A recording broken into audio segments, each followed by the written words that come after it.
Africa is a large continent home to immense culture and history. Surrounded by the Mediterranean Sea to the north, the Indian Ocean to the southeast, and the Atlantic Ocean to the west, it is the world's second largest and second most populous continent. It contains 54 countries and is extremely diverse in terms of ethnicity and language. The borders of these countries were largely decided by European nations during the late 19th and early 20th century in what is known as the Scramble for Africa.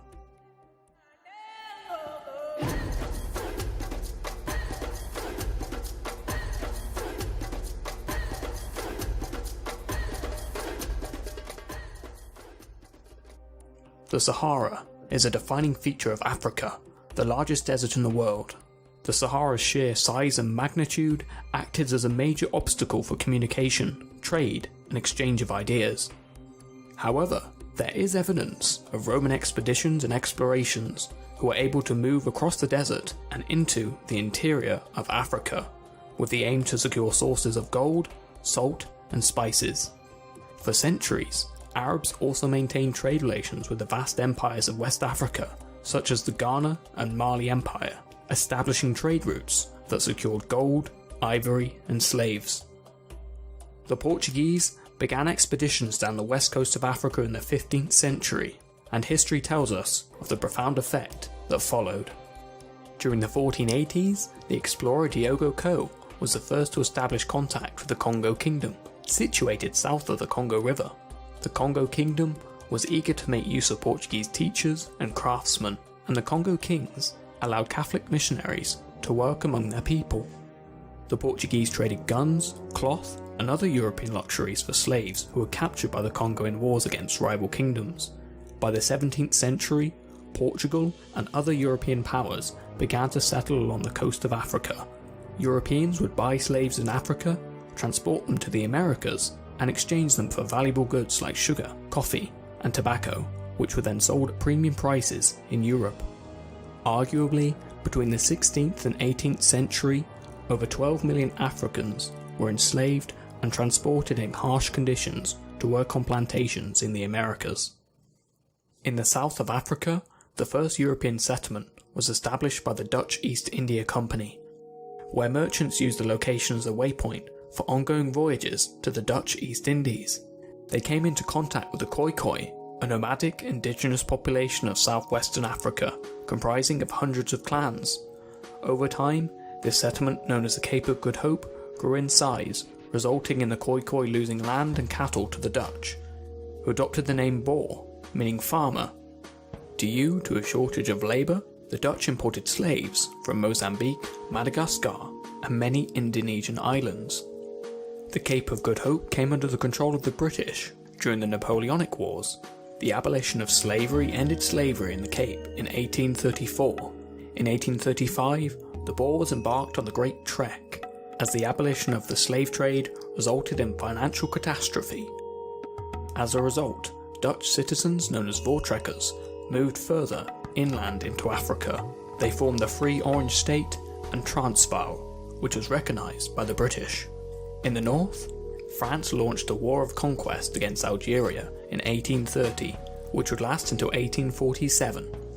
Meanwhile, in the United States, there was a movement to settle freeborn blacks and freed slaves and transport them to Africa. Most whites, and later a small minority of blacks, believed that blacks would be better off in Africa. The American Colonization Society began transporting them to the closest point of Africa to establish a colony in 1822. By 1847, the settlers issued a Declaration of Independence and established the Independent Republic of Liberia. The construction of the Suez Canal in 1869 verified its importance as a route for trade with India and China. And in 1882, Egypt was occupied by British forces during the Anglo-Egyptian War, subsequently revealing the potential riches that Africa offered. There were several European explorers who explored the continent. Perhaps one of the most famous was David Livingstone, a Scottish missionary who attempted to convert the natives he encountered to Christianity and strove to find the source of the Nile. Henry Moult Stanley was famous for his exploration of Central Africa, he worked for King Leopold II of Belgium and helped map out the Congo region. So why were there no major explorations into the interior of Africa before this? Well, there were limited seaworthy rivers, tropical diseases, hostile natives, and weapons were not as advanced as they were in the 19th century.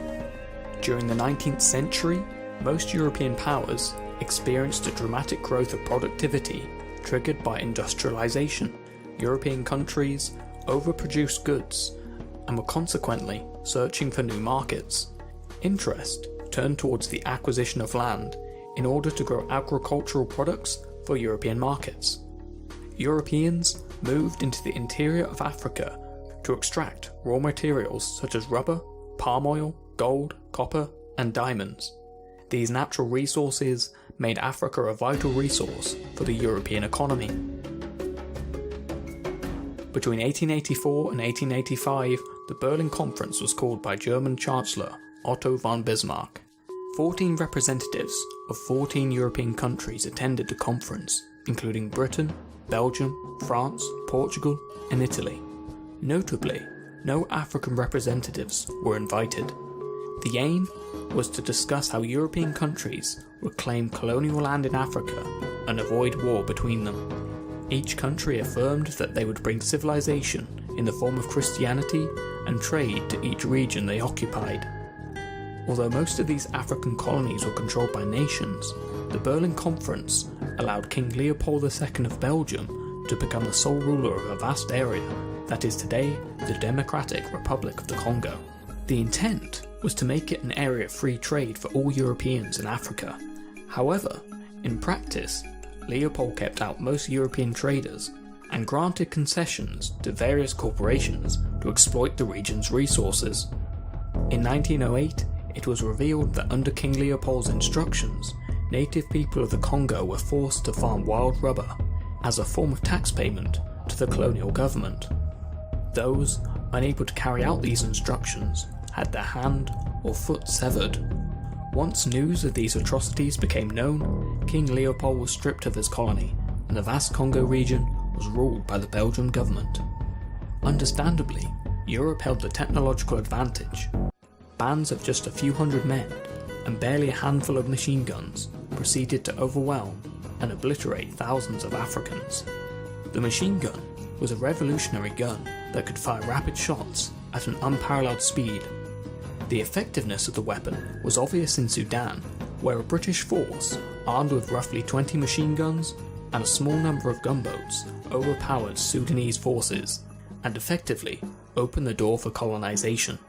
But the Europeans, in their quest to carve up the continent, would encounter resistance. By the early 1880s, Abyssinia, or modern-day Ethiopia, was in danger of invasion from the British, French, and Italians. Abyssinia's emperor made a decision to exploit European rivalries. After minor concessions to France in return for weapons, Italy grew nervous of the growing French interest in the country and offered the emperor Italian weapons. Throughout the 1880s, Abyssinia grew stronger and stronger, securing more modern weapons from the British and Russians. In 1889, Italy claimed Abyssinia as an Italian protectorate. The emperor rejected this. Italy, craving the glory of victory, ordered its troops into battle in 1894. Outnumbered, the Italians were defeated, and in 1896, Abyssinia remained independent. The British encountered resistance in South Africa against the Boers.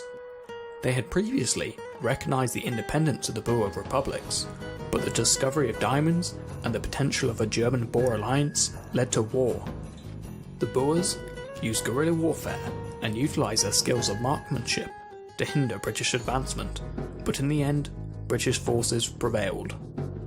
Great Britain dominated the African continent with the control of Egypt, South Africa, Nigeria, and the Gold Coast. The French occupied vast expanses of West Africa.